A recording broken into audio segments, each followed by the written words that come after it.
Okay, hi everyone. So today let's discuss this interesting problem. So it says in a gamma decay process, the internal energy of a nucleus of mass capital M decreases. A gamma photon of energy E and linear momentum E by C is emitted, and the nucleus recoils. Find the decrease in internal energy. Fine. So यहाँ पे क्या हो रहा है, gamma DK हो रहा है. Gamma DK में हमारे पास एक फोटोन जनरेट हो रहा है ना. फोटोन के बारे में आपको कुछ बेसिक चीज़ें पता होनी चाहिए. लाइक मास ऑफ फोटोन जो होता है वो काफ़ी कम होता है, negligible, equivalent to zero. Now इस हिसाब से हम कह सकते हैं कि जो मोमेंटम है फोटोन का, that is M P into V P. V P क्या है, वेलोसिटी ऑफ द फोटोन और स्पीड ऑफ द फोटोन. ये भी कितना होना चाहिए, जीरो. मीन्स जो मोमेंटम आएगा M P into V P, ये भी नेग्लिजिबल होना चाहिए. Similarly kinetic energy half of M P into V P का स्क्वायर, ये भी नेग्लिजिबल होना चाहिए. बट आपको कोई फाइनाइट वैल्यूज दे रखी है. मोमेंटम के लिए ई बाई सी दे रखी है, और काइनेटिक एनर्जी या फिर एनर्जी की अगर हम बात करें तो उसके लिए ई दे रखी है.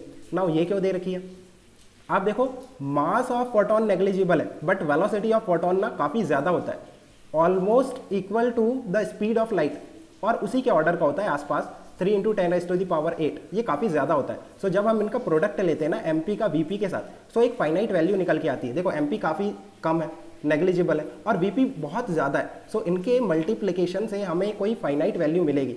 So that is the momentum and kinetic energy. ये फाइनाइट होते हैं. इसीलिए देखो क्वेश्चन में डायरेक्टली आपको मोमेंटम और एनर्जी का वैल्यू दे रखा है. एमपी और बीपी के टर्म्स में हम बातें नहीं करते, क्योंकि एक बहुत कम है और दूसरा बहुत ज़्यादा है, राइट.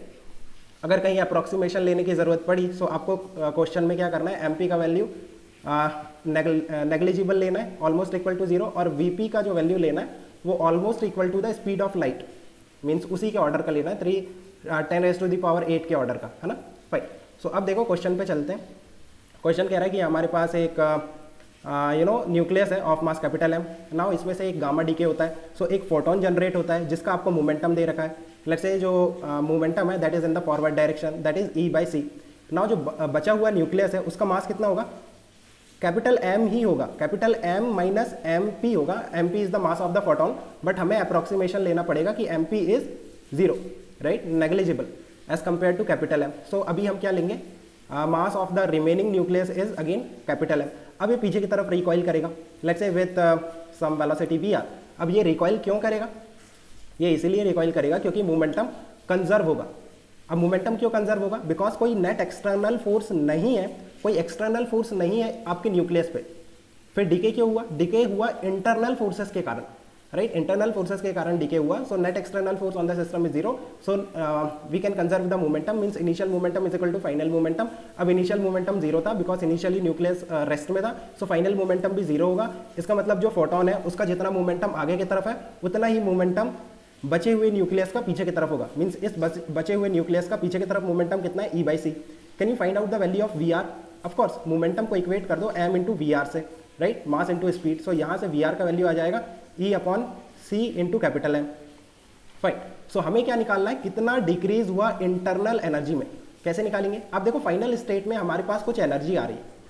कितनी एनर्जी आ रही है, एक तो फोटोन की एनर्जी ई, और जो कैपिटल एम है बचा हुआ न्यूक्लियस उसकी काइनेटिक एनर्जी कितनी है, हाफ ऑफ इसका मास इंटू वेलोसिटी का स्क्वायर, वी आर का square, that is E square upon C square into capital M का square, that is half of E square upon C square into capital M, right. ये आ रही है. सो आप देखो इतनी जो एनर्जी निकल के आ रही है फाइनल स्टेट में, ई ये आपका फोटोन की हो गई, और इतनी काइनेटिक एनर्जी रिमेनिंग न्यूक्लियस की हो गई, राइट. सो ये जो एनर्जी है ना, ये कहाँ से आई, ये एनर्जी आई आपके इंटरनल एनर्जी से. इनिशियली जब आपका जो न्यूक्लियस था वो रेस्ट में था, सो वहाँ पे कोई एक्सटर्नल एनर्जी नहीं थी, सिर्फ इंटरनल एनर्जी थी. बट फाइनल स्टेट में हमारे पास एक्सटर्नल एनर्जी भी है, मीन्स इंटरनल एनर्जी के अलावा ये एनर्जी है. सो ये एनर्जी कहाँ से आई होगी, ये एनर्जी आई है आपके इंटरनल एनर्जी से. तो कितना डिक्रीज हुआ इंटरनल एनर्जी में, जितनी आपकी ये वाली एनर्जी प्रोड्यूस हुई है, मीन्स इतना इंटरनल एनर्जी डिक्रीज हुआ. That is the conservation of energy, right. Means energy can neither be created nor be destroyed, it can only be transformed from one form of energy to the other form of energy. फिर हम loss of energy क्यों पढ़ते हैं, जैसे in elastic collision में हम loss of energy पढ़ते हैं ना. लॉस ऑफ एनर्जी हमने डिस्कस किया था, half of m1 m2 upon capital m1 plus m2 into V relative U relative का square into 1 minus E square, right. ये लॉस हमने कहाँ स्टडी किया था, inelastic collision, right. So वहाँ पे क्या होगा, मीन्स लॉस ऑफ एनर्जी क्या होता है, लॉस ऑफ एनर्जी होता है कि एनर्जी ऐसे फॉर्म में कन्वर्ट हो गई जहाँ जो हमारे काम का नहीं है, साउंड के फॉर्म में, वाइब्रेशन के फॉर्म में, हीट के फॉर्म में, जो हमारे यूज़ का नहीं है, तो उसे हम लॉस ऑफ एनर्जी कहते हैं। बट ऐसा नहीं कि एनर्जी का लॉस हुआ है, वो कुछ उस फॉर्म में कन्वर्ट हो गई है जहाँ पर हम उसे यूज़ नहीं कर सकते, मीन्स वो एनर्जी हमारे काम की नहीं है, राइट। सो इस तरह से हम कह सकते हैं कि energy conservation is valid, means energy can neither be created nor be destroyed, fine. So I think it's clear. Let me know if you still have any confusion. Okay guys, keep working hard. Best of luck. Bye.